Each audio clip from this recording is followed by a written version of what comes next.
Hey guys, hope you all are doing well in this catastrophe. With the rising number of cases in the whole world, it's better we keep ourselves and our loved ones safe by taking all the necessary preventive measures and fight this pandemic together. Well, probably together is not the best word to describe this because social distancing is also a necessary preventive measure. Probably for the first time in human history, divided we stand, united we fall. So this video has been long overdue. I had planned this video a few months earlier but got caught up on some stupid craps. This video might not be relevant now, but I'm gonna make it anyways.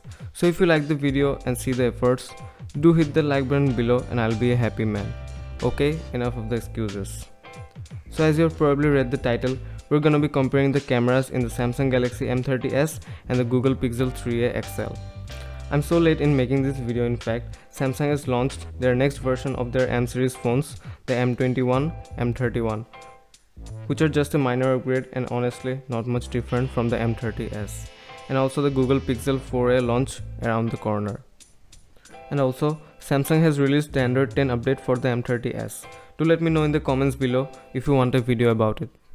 Now let us take a look at what we have in the camera department of the M30s. Okay, before going into the main part, let us take a look at the price range of both the phones and what we are dealing with. So the M30s is currently available at INR 14,000 for the 4GB 64GB variant and 16,000 for the 6GB 120GB variant, while the Pixel 3a is available for INR 27,000 and 33,000 for the bigger XL variant. So there is a huge price difference between the two phones.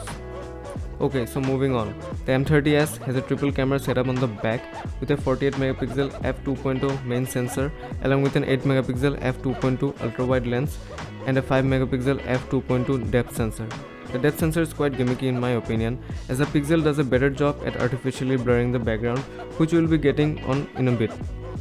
The Samsung M30s uses their own S5K GM2 isocell bright sensor for the camera, which is significantly better in low light scenarios than their previous generation phones. But it does tend to overexpose photos a bit sometimes, which could be a good thing or a bad thing depending on the situation. Nevertheless, good HDR software processing outputs good results most of the time, especially for the price range. On the other hand, the Pixel 3a has a single camera setup at the back with a 12.2 megapixel f1.8 Sony IMX363 sensor, same as its bigger brother, the Pixel 3. It manages to capture pictures with accurate target exposures with good highlight and detail preservation.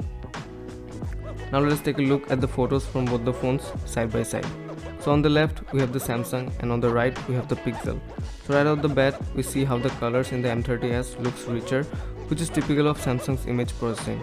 The greens in the grass is more vibrant and the sky is much bluer compared to the Pixel. But even though the photo from the Pixel looks dull, it is the more accurate representation of the scene. Notice how the Samsung's photo is a bit wider at 26mm 12 megapixel compared to the 28mm 12.2 megapixel in the Pixel. Now if we zoom in at the images, we see that both the photos tends to retain most of the details in the photos.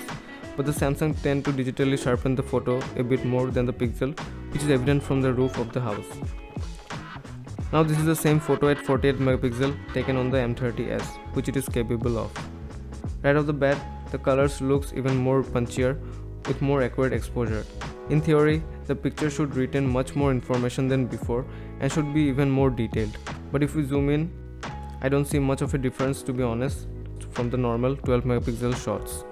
Even if the sensor is capable of capturing more details, the image processing kinda makes it look the same.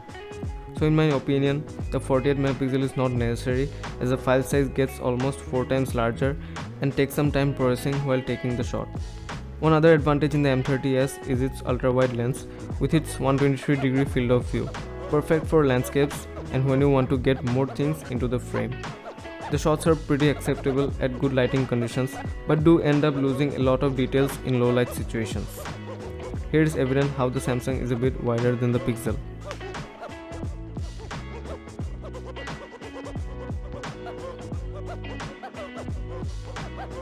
In this shot, the results turned out quite different on both the phones and would come up to one's personal preference. As mentioned earlier, the Samsung tend to overexpose a bit, but that tend to bring out much of the details in the shadows. The Pixel stays true to life with accurate exposure and colors. Vote for which one you like more, the Samsung or the Pixel. Personally, I like the Pixel here due to its accurate representation, although the Samsung's punchier color looks nice.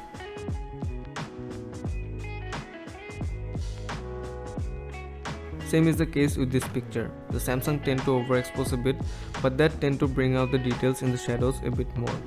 This photo shows the HDR processing capabilities of both the phones. The Samsung leaves the darker areas, overexposing the other areas. The Pixel tend to keep the details of the brightly lit places. The Pixel software processing does tend to preserve more minute details, as is evident from this shot. Now coming to the portrait mode on the phones. Firstly, shout out to my friend who volunteered for this shot. You see that the Samsung is brighter, but the Pixel is more true tone and true to life with higher contrast. Both the phones are doing a great job at edge detection, but the Pixel is doing that with its single lens setup. Now coming to the video, again the M30s is a bit wider than the Pixel. The Pixel is capable of recording at 60 fps while the Samsung cannot. I'm sure the phone is capable of doing that, but is not providing the options intentionally. Moreover, the video is digitally stabilized on the M30s while the Pixel 3a has optical image stabilization. One added bonus in the Samsung is its ultra-wide lens for video, which gives it the action camera look and is great for POVs.